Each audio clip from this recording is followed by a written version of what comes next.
दोस्तों इस वीडियो में हम लोग देखने वाले हैं कक्षा 9वीं का जो पेपर है त्रैमासिक परीक्षा विषय हिंदी का। ठीक है, एमएन कोड का है तो कोड से में मतलब नहीं है। किस प्रकार से आपके त्रैमासिक परीक्षा पूछे जाते हैं क्वेश्चंस, उन सभी क्वेश्चन को क्या करेंगे हम लोग देखेंगे इस वीडियो के माध्यम से। ठीक है, और जिन लोग चैनल पर पहली बार आए हैं ना, चैनल को सब्सक्राइब करके बेल आइकन प्रेस कर लीजिए। आपको सारे सब्जेक्ट का पीडीएफ मिल जाएगा। ठीक है ना, मतलब वीडियो भी मिल जाएगा, वो प्ले लिस्ट इसका बना दिया जाएगा। क्लियर? तो अपने दोस्तों के साथ भी शेयर कर दीजिएगा इस वीडियो को। तो हम लोग पूरे सॉल्यूशन के साथ वीडियो को देखते हैं। जैसा कि आप सभी को पता है कि आपके ये जो पेपर हिंदी होते हैं ना, खंड अ और खंड ब में आपके क्या होते हैं, विभक्त होते हैं। ठीक है, खंड अ में आपके पूरे 20 बहुविकल्पी प्रश्न मिलेंगे और आपके ब में जो होंगे आपके वर्णात्मक प्रश्न मिलेंगे 50 नंबर के। ठीक है, 20 नंबर जो आपके होंगे OMR शीट पे भरने होंगे, ताकि आपको 10th में जाने पर कोई दिक्कत ना हो, इसलिए इस क्लास में ही आपको प्रैक्टिस करा दिया जाता है। तो चलिए हम लोग आंसर करते हैं। तो पहला यहाँ पर क्वेश्चन आप देख सकते हैं, कह रहा है हिंदी प्रदीप के संपादक थे। तो हिंदी प्रदीप के जो संपादक थे वो कौन थे आपके, बालकृष्ण भट्ट थे। कौन थे भैया, बालकृष्ण भट्ट थे। क्लियर? उसके बाद देखिएगा सेकेंड क्वेश्चन, कह रहा है भारतेंदु युग की जो पत्रिका नहीं है, कौन सी भारतेंदु युग की पत्रिका नहीं है। ठीक है, तो पत्रिका से आपके क्वेश्चंस फंसते हैं ज़्यादा। ठीक है, और आपके हर साल आते हैं। ठीक है, तो यहाँ पर आप लोग एक बना लीजिएगा चार्ट। ठीक है ना, शायद आपके हाफ ईयरली जब एग्ज़ाम हो, हाफ ईयरली एग्जाम में आपका पूछ देगा ये। ठीक है ना, निम्न में से भारतीय युग की पत्रिका कौन सी, ऐसे। तो बस यहाँ पर नहीं जानना है कौन सा है। तो यहाँ पर आपके देखिएगा सरस्वती आपकी पत्रिका भारतीय युग की नहीं है। ठीक है, 3 नंबर क्वेश्चन यहाँ पर देख सकते हैं आप लोग, कह रहा है हिंदी प्रदीप पत्र का संपादक होता था इलाहाबाद से, वाराणसी से, कानपुर से या दिल्ली से। तो कहाँ से होता था भैया, ध्यान से देखिएगा। हिंदी जो प्रदीप पत्र का प्रकाशन जो संपादक होता था वो इलाहाबाद से होता था। कहाँ से होता था, इलाहाबाद से। ऑप्शन नंबर और क्या हो जाएगा, सी हो जाएगा। यहाँ पर 4 नंबर क्वेश्चन कह रहा है मुद्रा राक्षस नाटक के रचनाकार कौन है। तो देखिएगा यहाँ पर ना, ये हमें लग रहा है चारों ऑप्शन क्या है, गलत है। वो जो मुद्रा राक्षस नाटक के जो रचनाकार है ना, वो विशाखा दत्त हैं। विशाख दत्त हैं। कौन है, विशाख दत्त हैं इसके। क्लियर? इसके राइट आंसर हो जाएंगे विशाख दत्त। ठीक है, अगर आप सभी को पता होगा इन चारों में से कोई है तो हमें कमेंट बॉक्स में बता दीजिएगा।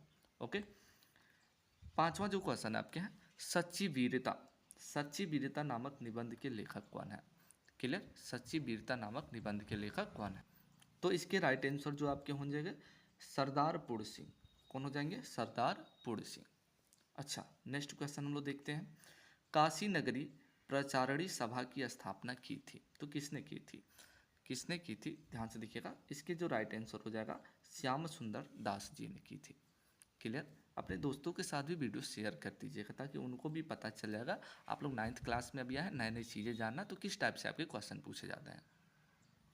ठीक है, नेक्स्ट क्वेश्चन, आदिकाल को अन्य किस नाम से जाना जाता है। ठीक है, भक्ति काल से, जी नहीं। पूर्ण मध्यकाल से, जी नहीं। चारण काल, देखिए तो चारण काल के नाम से जाना जाता। और एक काल और होता है, इसी को हम लोग वीर गाथा काल भी कहते हैं। वीर गाथा काल भी इसी को कहते हैं। क्लियर?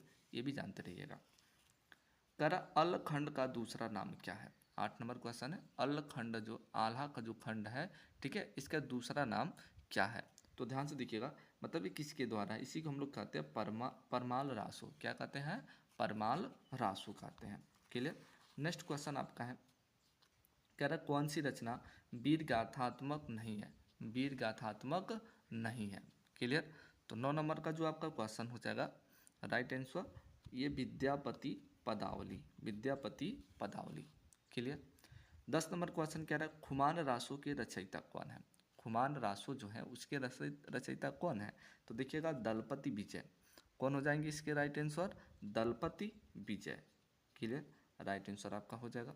नेक्स्ट क्वेश्चन हम लोग देखते हैं। नेक्स्ट क्वेश्चन आपका है 11 नंबर, भक्ति काल की काल अवधि कब से कब तक है। तो देखिएगा भक्ति काल जो है ना, ये दो दो ऑप्शन एक ही बार दे दिया है, तो 1343 इसको या दोनों में से कोई एक को लगा लीजिएगा। ठीक है, 12 नंबर क्वेश्चन है, निर्गुण भक्ति धारा के कवि कौन है। तो देखिएगा मलिक मोहम्मद जायसी, ये प्रेमाश्रयी शाखा के कवि हैं, आपको पता होगा प्रेमाश्रयी शाखा के कवि हैं। तुलसीदास जो है, ध्यान से देखिएगा, ये निर्गुण है, ये सगुण के हैं।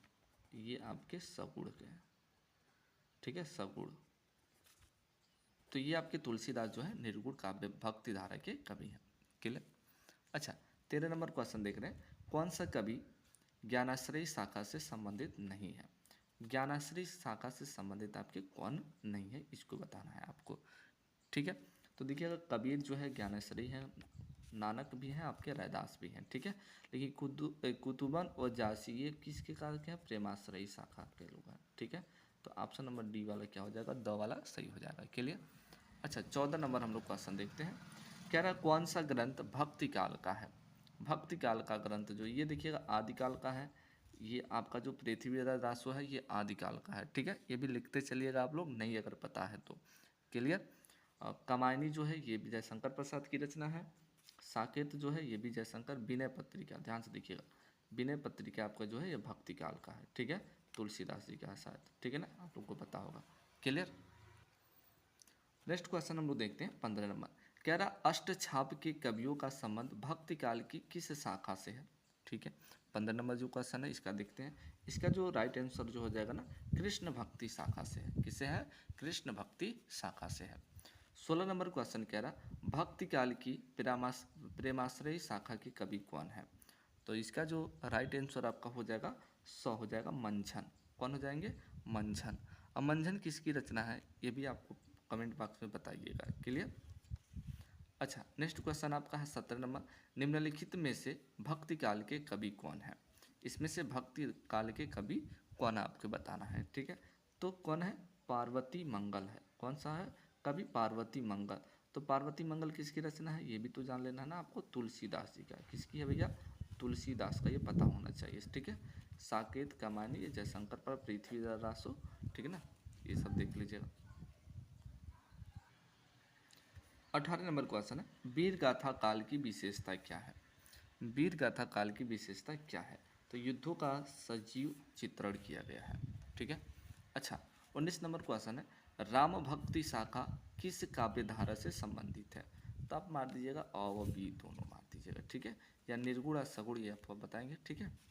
आप लोग देख लीजिएगा। आदिकाल की रचनाएं कितने रूपों में मिलती हैं? तो आदिकाल की जो रचनाएं वो 2 रूपों में मिलती हैं। क्लियर। अच्छा, यहाँ से आपको बताना है 9th वालों को, बच्चों को, ठीक है। तो निम्नलिखित गद्यांश अभिहा खंड वो आपका हो गया। ये वर्णात्मक प्रश्न होंगे जो आपके 20 नंबर के क्वेश्चन आएंगे। क्लियर। 20 नंबर के आपके क्वेश्चन आएंगे। कह रहा निम्नलिखित गद्यांश पर आधारित प्रश्नों की आपको उत्तर देना है। कह रहा हमारे तुम्हारे भी सभी काम बात पर ही निर्भर करता है। बात आ गया तो बात चैप्टर किसका भी आपको पता होगा। बात चैप्टर किसका है? पता है ना, पहला चैप्टर है, ठीक है। तो ये आप लोग लिख लीजिएगा। अब यहाँ पर प्रश्न पूछा है, इसी में से छाट के लिखना। कह रहा बात का प्रभाव किन किन रूपों में दिखाई देता है, ठीक है ना। तो यहाँ पर जब आप पढ़ेंगे ना तो आपको दिखाई स्पष्ट उत्तर मिल जाए। कह रहा हमारे तुम्हारे भी सभी का बात पर निर्भर ही नहीं करता है। बात ही हाथी पहिया बता ही हाथी पाँव, बात से ही पराए और अपने पराए हो जाते। यहाँ से यहाँ तक लिख दीजिएगा, ठीक है ना। यहाँ से ना भैया यहाँ तक पहला आंसर लिख दीजिएगा। इसी तरह पढ़ेंगे ना तो आपको आंसर इसका भी मिल जाएगा। क्लियर। इसका भी आंसर मिल जाएगा। आप लोग यहाँ पे देख सकते हैं, ये भी आपका प्रश्न उसी में से है, ठीक है।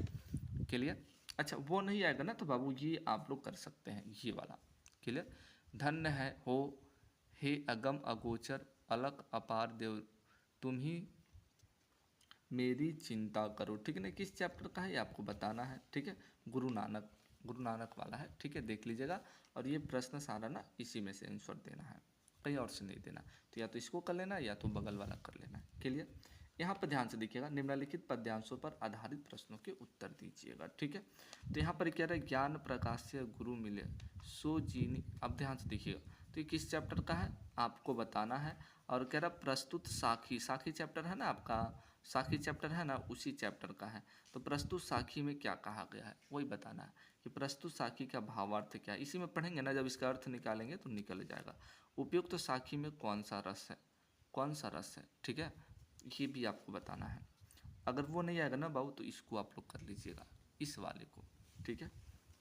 ये उसके बाद ध्यान से देखिएगा, यहाँ संस्कृत है तो संस्कृत कैसे आपको करना है। कह रहा निम्नलिखित संस्कृत गद्यांशों में से किसी एक का संदर्भ लिखिए, ठीक है। तो इसका संदर्भ कैसे लिखेंगे, ठीक है ना। तो आप लिखेंगे प्रस्तुत गद्य गद्यांश हमारी पाठ्यपुस्तक संस्कृत खंड द्वारा अवतरित सदाचार नामक पाठ से लिया गया। बस ये संदर्भ आपका हो गया, ठीक है।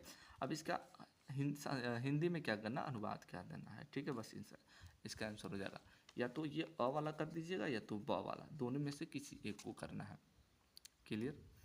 या रामदास सारस्वत वाला ये चैप्टर कर लीजिएगा। क्लियर। दोनों में से किसी एक को कर लेना है। नेक्स्ट क्वेश्चन हम लोग देखते हैं।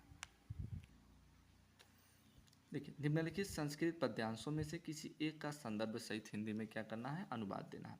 तेजो अस तेजो महिते वीर्यम अस वीर्यम महिते, ठीक है। तो किस चैप्टर का है, वंदना चैप्टर का है। तो इसका पद्यांश संस्कृत में अनुवाद कैसे लिखेंगे आप लोग, तो अनुवाद इसका ऐसे लिखिएगा, ठीक ना। प्रस्तुत पद्यांश हमारी पाठ्यपुस्तक संस्कृत खंड द्वारा अवतरित, ठीक है, वंदना नामक पाठ से अवतरित है। बस इतना आप लिख देना है और कुछ नहीं, ठीक है। वीडियो को पीछे करके आप लोग देख सकते हैं, ठीक है, क्या मैंने बोला है। और इसका अनुवाद क्या कैसे लिखेंगे कि मतलब कहा जा रहा है कि हे माँ सरस्वती, ठीक है ना, मुझे तेजो अस तेजो मय दे, आप तेजवान हैं, मुझे तेज प्रदान करें। वीर्यम अस वीर्यम मय दे, आप बलवान हैं, मुझे भी क्या करिए, बल प्रदान कीजिए। ऐसे है ना, वीर्यम अस ऐसे है आपका, बलमस बलम मय दे, ये आपका इसका अर्थ हो गया। तो इसी प्रकार आप अर्थ जानते होंगे, तो इसका निकाल लीजिएगा, ठीक है। यहाँ पर देखिएगा, दीपदान एकांकी के आधार पर पन्नाधाय का चरित्र चित्रण करना है, ठीक है। या तो दीपदान का चरित्र चित्रण करना है पन्नाधाय का, या तो नए मेहमान एकांकी के आधार पर पराये मेहमान और अपने मेहमान के लिए रेवती के भाव का अंतर स्पष्ट कीजिए। दोनों में से किसी एक को लिख देना है, ठीक है भैया। नेक्स्ट क्वेश्चन 25 नंबर कह रहा है, निम्नलिखित लेखकों में से किसी एक लेखक का जीवन परिचय दीजिए, ठीक है। और उनकी 2 रचनाओं के नाम भी लिखे, महादेवी वर्मा, आचार्य हजारी प्रसाद द्विवेदी या प्रताप नारायण मिश्र, किसी एक का जीवन परिचय लिखना है। उसी प्रकार आपका ख है, किसी एक कवि में का ना आपको जीवन परिचय लिखना है। सूर्यकांत त्रिपाठी निराला, कबीर दास या मीराबाई, किसी एक का लिख देना है। उसके बाद 26 नंबर क्वेश्चन कह रहा, अपनी पाठ्य पुस्तक से कंठस्थ किया हुआ कोई एक श्लोक लिखिए जो इस प्रश्न पत्र में न आया। श्लोक का मतलब होता है यही श्लोक है आपका, ठीक है ना। इन दोनों को छोड़कर ही आपको क्या करना, कोई एक श्लोक यहाँ पर लिखना है। क्लियर। अच्छा, यहाँ पर आपके संस्कृत में उत्तर देना है, चारों में से कोई 2 का देना है। क्लियर। ये तो आपको पता होगा, आप लोग पढ़े होंगे। तो यहाँ पर ध्यान से देखिए, निम्नलिखित मुहावरे एवं लोकोक्तियों में से किसी एक का अर्थ बताते हुए वाक्य प्रयोग करना है आपको। क्लियर। तो यहाँ पर क्या था, आँख से गिरना, अक्ल पर पत्थर पड़ना, एक अनार 100 बीमार, कोल्हू का बैल होना, ठीक है। किसी 2 को आपको क्या करना है, वाक्य प्रयोग करना है। ये तो आपको पता होगा। निम्न में से किन्हीं 2 वाक्यों का संस्कृत में अनुवाद करना है। ये 4 5 6 दिया है, तो आपको कोई 2 करना है। क्लियर। एक सप्ताह की रूढ़ता अवकाश छुट्टी के लिए ना आपको प्रार्थना पत्र लिखना है। क्लियर। उसके बाद इन दोनों में से किसी एक को ही लिखना है, या तो प्रधानाचार्य की छात्रवृत्ति के लिए, ठीक है। दोनों में से ये सारे क्वेश्चंस आपके हैं। तो चलिए पुनः मिलते हैं हम लोग नेक्स्ट वीडियो में, ठीक है।